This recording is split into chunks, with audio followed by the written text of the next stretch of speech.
Hey guys, I know I'm late with this video again. Sorry. Today we're talking about support from our family and friends for our non-binary identity. So, I'm really lucky. I have gotten a lot of support from the people that I've come out to, especially my friends. Like, all of my friends are very accepting and try to use my pronouns. And my first family member that I told was probably my mom, and she really did not understand it at first. And I didn't even try to ask her to use my pronouns or use neutral gender language, because I knew that, it was taking her a while to understand it, so I figured I shouldn't push my luck. Much later, I don't remember how much later, maybe like a year or two later, I asked her to start, using my pronouns, and she tried, but she was really bad at it. And honestly, she said she was trying, at least, but I don't think she was trying hard enough. And it didn't help that at that point in time, we had a really hostile relationship, so it was just one more thing for us to fight about. And basically it went like, she would mess up and I would,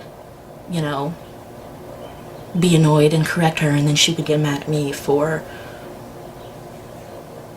I guess expecting her to do it right or correcting her. Apparently I was pushing her too hard. I don't think I was. Like, I wouldn't yell at her, or half the time I wouldn't correct her. I would just sort of look at her to see if she would remember. And so then sometimes when I did correct her, I would be very polite and neutral about it. And but apparently even looking angry or annoyed was too much for her to handle, so she decided that she was going to stop trying, and because she felt she was being a bad mother by messing up. And I tried to ask her, how is giving up going to make you feel like a better mother? And she basically didn't really have an answer for me. I guess it was like she would feel better about herself if she didn't try and fail. And I guess she just wanted me to lower my expectations for her. Of course, I personally don't think that that's a good way to think or a good thing to do for a parent, because your child, showing that you respect your child, trying to respect your child, is more important than whether or not you feel guilty or whether or not they're going to hold you accountable. And only very recently has she said that, she started trying again to use my pronouns, and I said, did you use my pronouns? And she's like, yeah, I've decided to start trying again. So she still usually does not use my pronouns, but she's at least trying, which is way better than her, being like, I'm not gonna try because, trying to respect you somehow makes me feel guilty, so I'm not going to try. Like, whatever. Anyway, I have told how many other family members? I've told like 3 of my aunts and uncles, I think. And like 2 family friends. See, when it comes to my aunts and uncles, I don't see them very often because they all live far away. Like, you know, our family members are sort of scattered all over the place. So I don't see them that often. Like, each, you know, maybe I'll see them like once every 2 years. But when I was still questioning, I talked to one of my uncle-aunt pairs about it, and you know, it was my youngest uncle who is pretty much like, him and his wife are the uncles and aunts that I'm closest to because they're younger, and also because, well, you know, I don't know. I don't know if it's because my other aunts and uncles all have kids, or if it's because they're more traditional, but they just generally, it's more like my relationship with them is kind of more distant because for like, I don't know how to say this. I can't really be truthful around them. And it doesn't, like, I'm not talking about like my gender identity or my sexuality, although that, you know, counts too, but it's like,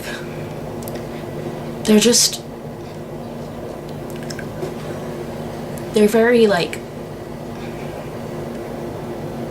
strict, and like in the sort of way it's where like, you know, children should just do what they're told and not question their parents. And you know, like, I am your caretaker, so I know what's best for you sort of attitude. And so with my youngest aunt and uncle, for,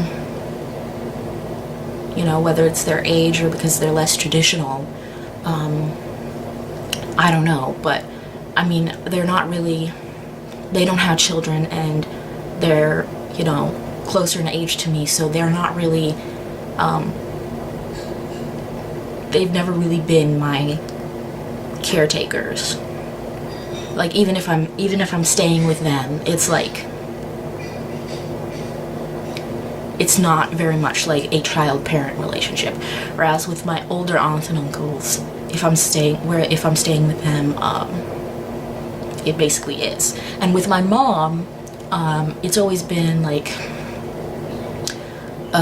you know, a relationship where like she's the caregiver, you know, and she's responsible for me, but she doesn't have the attitude that unfortunately a lot of parents have, where it's like, you know, you just, children like don't understand anything, don't try to bother explaining them, you should just do what I tell you to, because I tell you to do it, and you shouldn't ask questions or question my authority. You know, thankfully, for most of my life, my mom has, you know, encouraged me to ask questions and to try and understand why she's telling me to do what she's telling me to do. Yeah. Where was I? Anyway, so this pair of aunt and uncle, I'm closer to them because of that, and so I talked to them when I was questioning, when I was like 16 or 17, and they said, well, whatever you find out about your gender identity, we will support it and support you. And So later on, when I was more sure of myself, I told them, yeah. And they were, you know, they were totally cool with it, and they even try to, you know, use my pronouns and use gender neutral language. They're not very good at it, but they definitely are a lot better at it than my mom has been.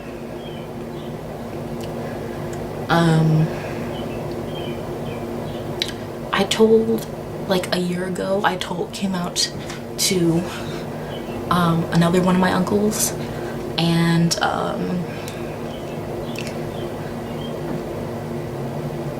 he basically, I was trying to like explain things to him, and he basically turned it into a conversation about my relationship with my mom.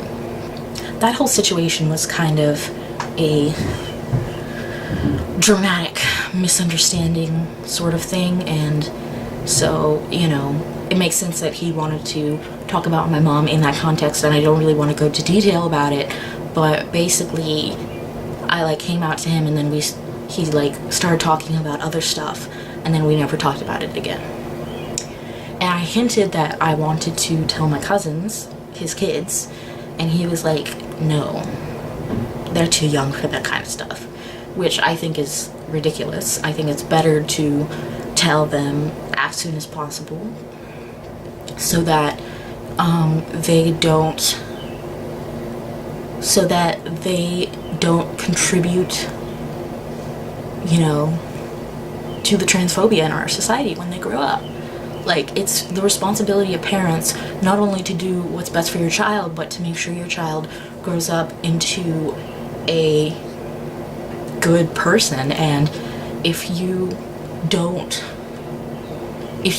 know anything about people who are different than you, then you're gonna hurt people just out of ignorance. And yeah, whatever. But yeah, so that's pretty much the situation with my family. Oh, my family friends. So since my, you know, blood family all live far away, a lot of my mom's friends sort of had more, not more like input in raising me, but they definitely were in my life a lot more. So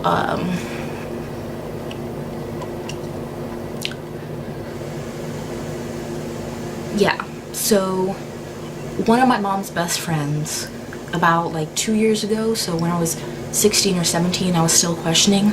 I was actually for once having a, you know,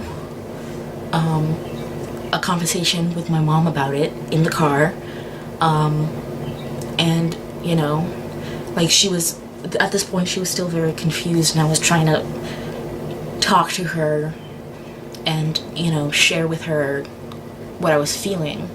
And so we were in the car, and we stopped at her best friend's place, and we went in, and so my mom suggested that I tell her friend about it, and so I did, and she really did not, she just didn't get it. Like, she said, okay, when you're attracted to somebody, how do you feel? And I'm like, what do you mean? I just feel attracted to them.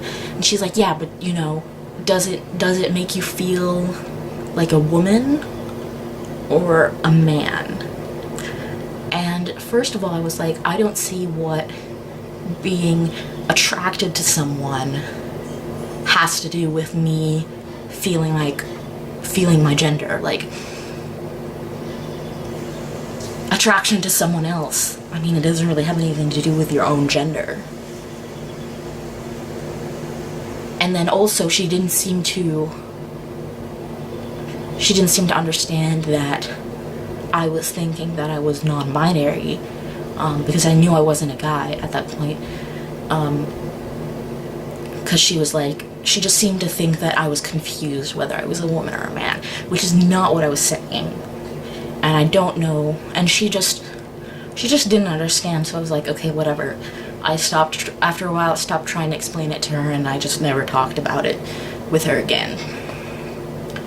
And then, more recently, like, I don't know, maybe like half a year ago, or like a couple of months ago, I was talking to another one of my mom's best friends, and I was like, I think it was when I came home from winter break, or maybe spring break, and I was getting, it was really irritating to come back from school where, you know, my friends and like people in my friend circle all use the right pronouns, to come back home where like a bunch of people were, you know, talking about me, and they always were gendering me.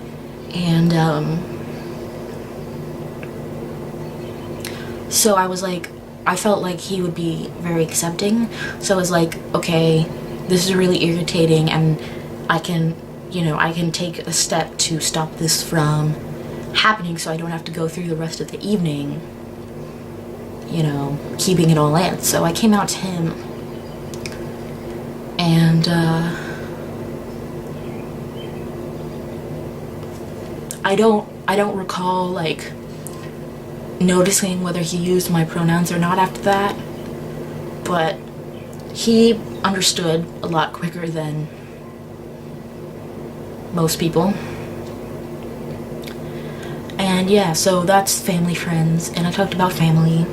And so my friends, I already said my friends have all been really accepting. In high school, like late high school, you know, I talked to my two best friends about it, but they didn't understand, but they accepted me. And I didn't ask them at that point to use my pronouns, because like I didn't want to be out to anybody else, because I wasn't sure. So I didn't ask them to use my pronouns, so they didn't. And then one of my best friends like sort of broke up with me, and the other friend, we stayed friends, but we started growing apart, so I didn't really have anyone to talk to about it. And then I finished school. I finished school early my senior year. I finished it, you know, in early spring. So I had a bunch of time, like I had months before college where I wasn't going to have any school. So I started working. And I started going to this group in my city for LGBT plus youth.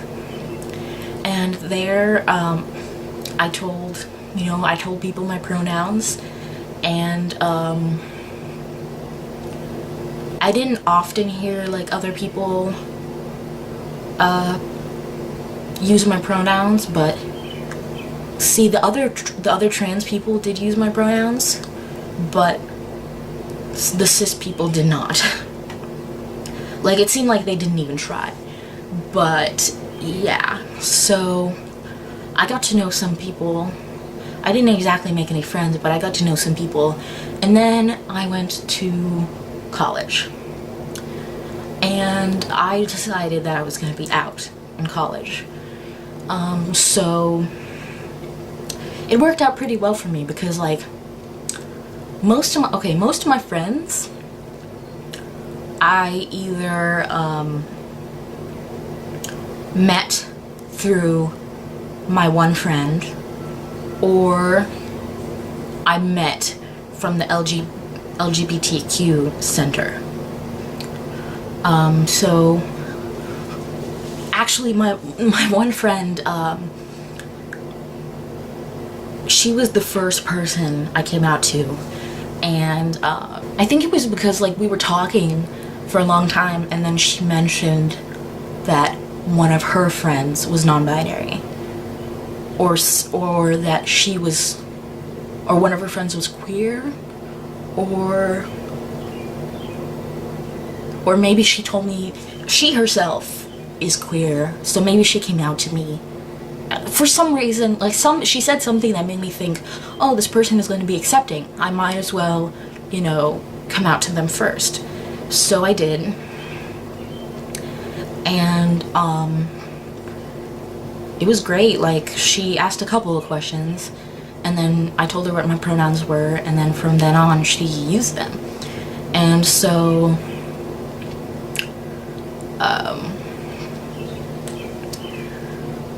I made a couple of friends. I made friends with a couple of her friends, and after a while, I came out to them. And then I started hanging out at the LGBTQ center, and I went to events and stuff like that, and I made some friends there. And at some, like, during some like club meetings and stuff, we would go around and we would say our name and our pronouns and other stuff. So that's how I think some people found out. And other than that, like, a couple people mentioned being trans or non-binary, and then I like said, oh, you know, I'm non-binary too. And then on one occasion, I was in there were a lot of people in there, and I was talking with one of my friends, and then this random guy who knew my friend, who I'd never seen before. And he commented like, I don't know what he said, but he basically said I was a girl. And I said, oh, I'm not actually a girl. And he's like, oh, okay, I'm sorry. And then asked, like, what are you then? And I told him. That I took myself by surprise, like, coming out to a total stranger so casually, and just like correcting them. And I liked it, you know? I liked, like, not having to worry about, you know, will this person accept me or not? Or how will this person react? Because it's best to know, well, you know, if you think that you're in physical danger, you know, I guess this doesn't apply, but if you know that you're not in physical danger, it's best to know how people are going to react just immediately. It's easier to do that to know that about them before you know anything else about them. Yeah. And yep, so all the people I hang out with, they know I'm non-binary, and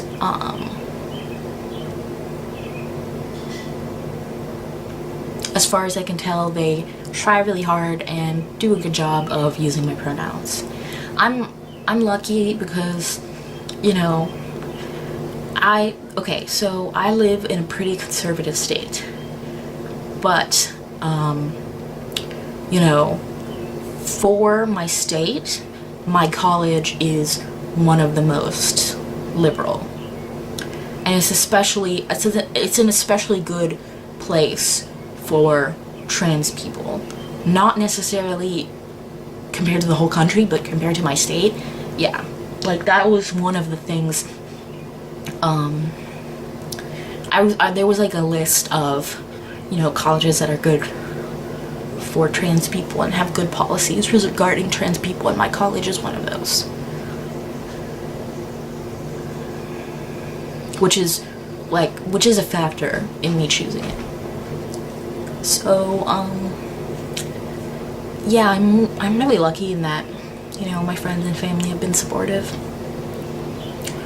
Honestly, just being in a community, like a social group or a community with other trans people and other non-binary people, it just lifts a lot of the stress away. So, yeah. If you don't have support from your friends and family, well, the first thing I would suggest is getting new friends. Because you can't really, just, go and find a new family, but you can find new friends. And, honestly, if you still live with your family and they either they won't be supportive, or you have come out to them and they're not supportive, just for your own safety, emotional and physical safety, I would say just don't bring it up again and get out of there as fast as you can. And then, my instinct when it comes to disagreeing with friends or family is to be very belligerent and be like, we have to fight about it. And it's because I want to keep those relationships. I want to, especially with my friends, I hold on to my relationships with my friends a lot. I know I cannot be friends with someone if there is this unresolved conflict in between us. So, we have to resolve the conflict. And I don't like compromising either. So, the clearest path for me is to fight about it until either they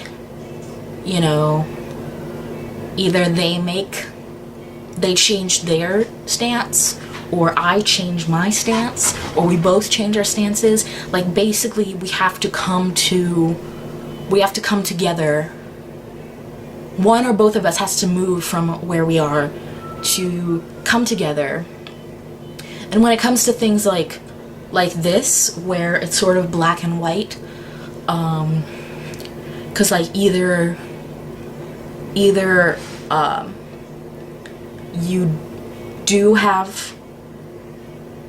you do think there is something wrong with being non-binary, or you don't. There are different degrees of being against it, but there's a very strict line. And so if you are anywhere, if I'm I'm obviously in the place where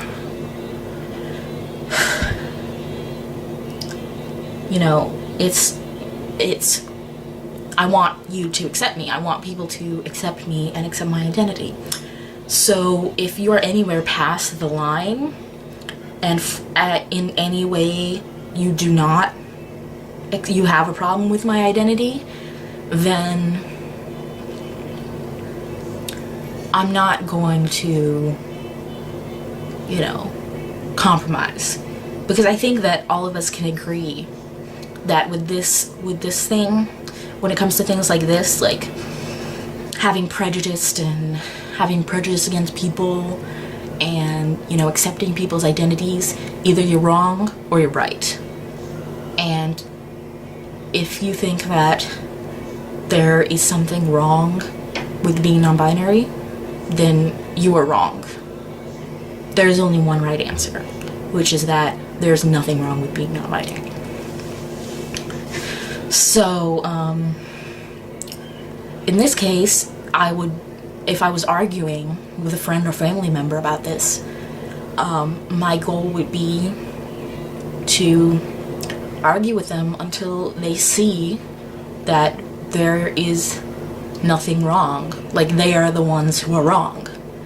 And if they can't reach that point, like, I'm not going to, you know, agree to suppress my identity and lie to myself and other people and make myself miserable when I'm not doing anything wrong.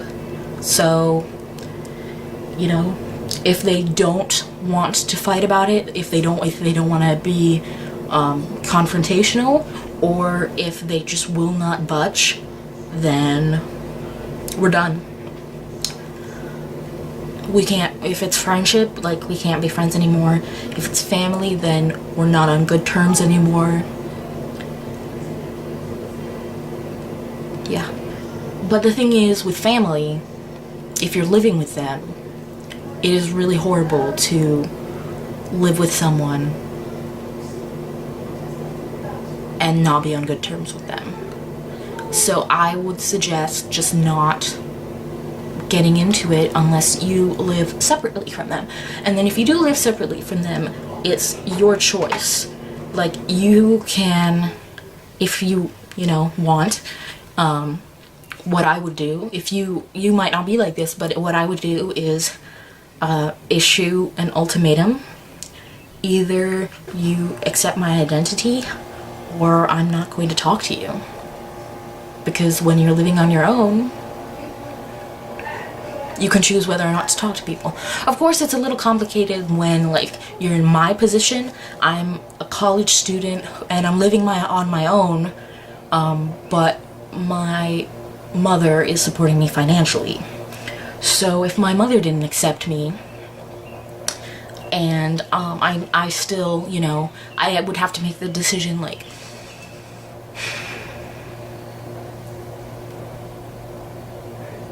am I willing to cut her out of my life? Or am I willing to endure having her and her hostility towards me, towards a vital part of my identity in my life, so that I can have her money? And, you know, in that case, it matters on your mental health situation, on how much money it is, and whether you can do without it. And that's, you know, that's unique to every situation.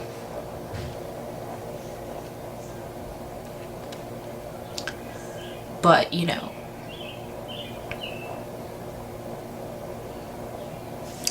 if you do have a situation you're trying to evaluate, you know, should I,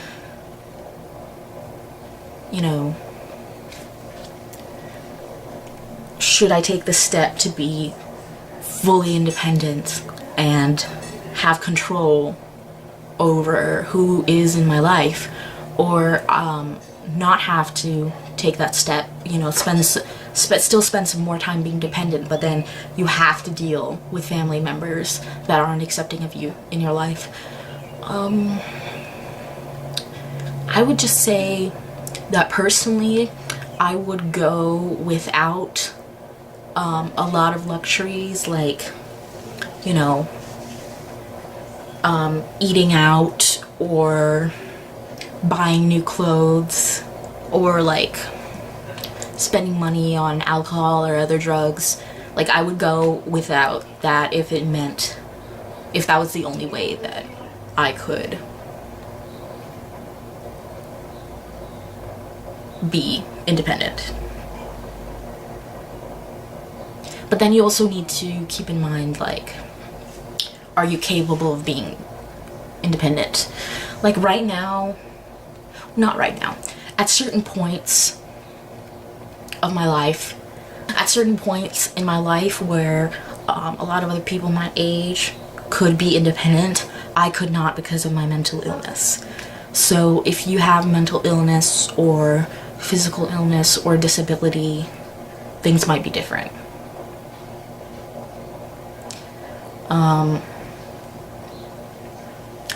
As far as finding new friends, I don't really have that much advice on that because I'm not good at making new friends, and honestly, it's a miracle that I've made as many friends as I have in the past year, my first year of college.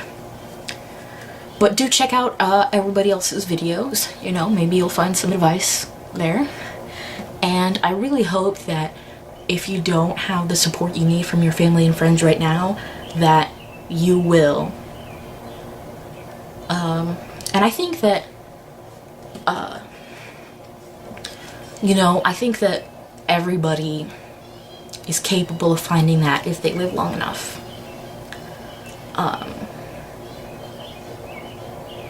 You know, it might take some time to get all the other stuff in your life in order, but once you put, you know, once the circumstances are acceptable, then it will come. You know, new friends, if you need new friends,